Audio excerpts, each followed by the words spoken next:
मुझसे बहुत से हनुमान भक्त एक सवाल बार बार पूछते हैं, क्या रोज हनुमान चालीसा पढ़ने से हनुमान जी के दर्शन हो सकते हैं? क्या चिरंजीवी हनुमान जी साक्षात मिल सकते हैं?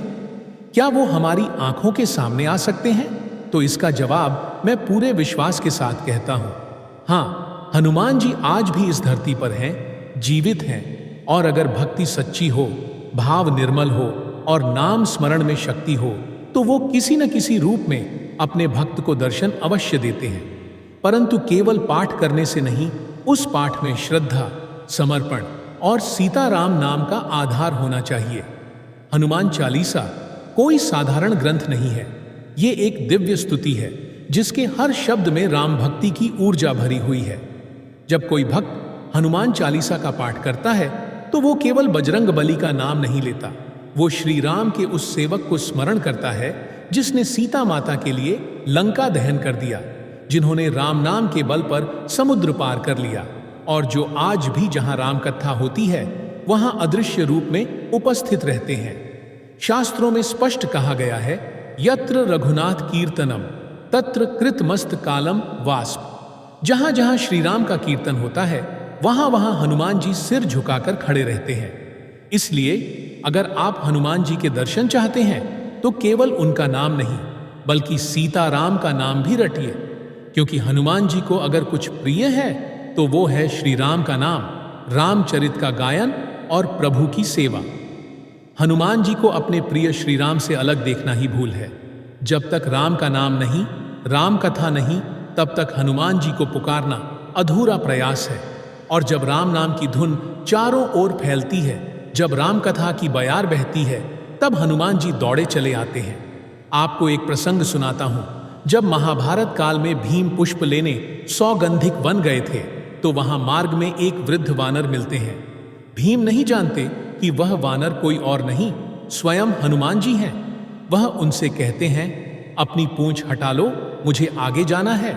लेकिन हनुमान जी विनम्रता से कहते हैं कि वे वृद्ध हैं और पूंछ नहीं हटा सकते, चाहे तो आप खुद हटा लें। जब भीम पूरी शक्ति लगाकर भी पूंछ नहीं हटा पाए, तब उन्हें समझ आया कि ये कोई सामान्य वानर नहीं, पवन पुत्र हनुमान है। और जब उन्होंने आग्रह किया कि उन्हें वो रूप दिखाया जाए जिसमें लंका जलाई थी, तो हनुमान जी ने रूप बढ़ाना शुरू किया। भीम कांपने लगे, थरथराने लगे और हाथ जोड़कर रुकने की प्रार्थना करने लगे। सोचिए, जिनके तेज को भीम जैसे महाबली भी सह नहीं सके, क्या हम उन्हें वैसे ही देख सकते हैं? इसलिए हनुमान जी की कृपा चाहिए तो उनका सच्चा सेवक बनो। हनुमान चालीसा को केवल जुबान से नहीं, हृदय से पढ़ो। राम नाम को अपने जीवन का आधार बनाओ। राम कथा को सुनो, गाओ और भावपूर्वक प्रार्थना करो कि हे प्रभु, मुझे भी दर्शन दो, जैसे आपने तुलसीदास जी, कबीर जी और अनगिनत संतों को दिए। हनुमान जी तब अवश्य आएंगे, कभी किसी साधु के रूप में, कभी किसी बुजुर्ग की बातों में, कभी किसी कठिन परिस्थिति में मदद करने वाले अदृश्य हाथ की तरह। लेकिन मिलेंगे जरूर, क्योंकि वो केवल शक्ति नहीं, वो प्रेम है। वो केवल भक्तों की रक्षा नहीं करते, बल्कि उन्हें अपनी गोदी में बिठाकर श्री राम के चरणों तक पहुंचा देते हैं।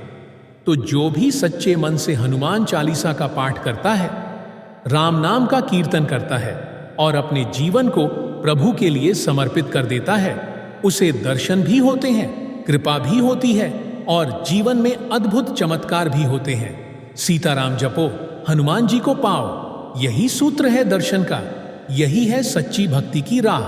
बहुत से भक्तों का यह सवाल होता है कि हनुमान चालीसा का पाठ और भी प्रभावी कैसे किया जाए ताकि हनुमान जी की कृपा शीघ्र प्राप्त हो सके। इसका उत्तर बहुत सरल है। श्रद्धा, नियम और भावपूर्ण समर्पण ही चालीसा को चमत्कारी बना देते हैं। सबसे पहले आपको अपने मन और स्थान को शुद्ध करना होगा। सुबह स्नान करके साफ वस्त्र पहने, विशेषकर लाल रंग के वस्त्र जो हनुमान जी को अत्यंत प्रिय हैं। फिर घर के मंदिर में या किसी शांत स्थान पर बैठ जाएं, जहां आप बिना किसी विघ्न के पाठ कर सकें। दीपक जलाएं, विशेषकर सरसों के तेल का, और हनुमान जी की मूर्ति या तस्वीर के सामने बैठे जिसमें वो श्री राम की सेवा करते हुए दिखाई दे रहे हों, जैसे संजीवनी पर्वत उठाते हुए या चरणों में बैठे हुए। अब पाठ शुरू करने से पहले एक छोटा सा संकल्प करें। मन ही मन बोले, हे बजरंग बली, मैं आज आपकी चालीसा इस भावना से पढ़ रहा हूं कि मेरी यह विशेष समस्या दूर हो जाए या कोई विशेष इच्छा पूरी हो। कृपा करके मेरी प्रार्थना स्वीकार करें। यह संकल्प पाठ को एक उद्देश्य और ऊर्जा देता है। अब जब आप पाठ शुरू करें तो केवल शब्दों का उच्चारण न करें, बल्कि उनमें डूब जाएं। हर चौपाई को भाव के साथ बोलें। जब आप पढ़ते हैं, संकट कटै मिटै सब पीरा, जो सुमिरै हनुमत बलबीरा, तो कल्पना कीजिए कि आपके जीवन की सारी समस्याएं सचमुच कट रही हैं और एक दिव्य शक्ति आपके जीवन में प्रवेश कर रही है। यही कल्पना पाठ को मंत्र जैसा प्रभावशाली बना देती है। हनुमान चालीसा का पाठ ब्रह्म मुहूर्त में सूर्योदय से पहले करना अत्यंत शुभ माना गया है, पर अगर संभव न हो तो सुबह या शाम को नियमित समय पर करें। रोज एक ही स्थान पर बैठकर एक ही समय पर पढ़ने से पाठ में स्थायित्व आता है और ऊर्जा धीरे धीरे एकत्र होने लगती है।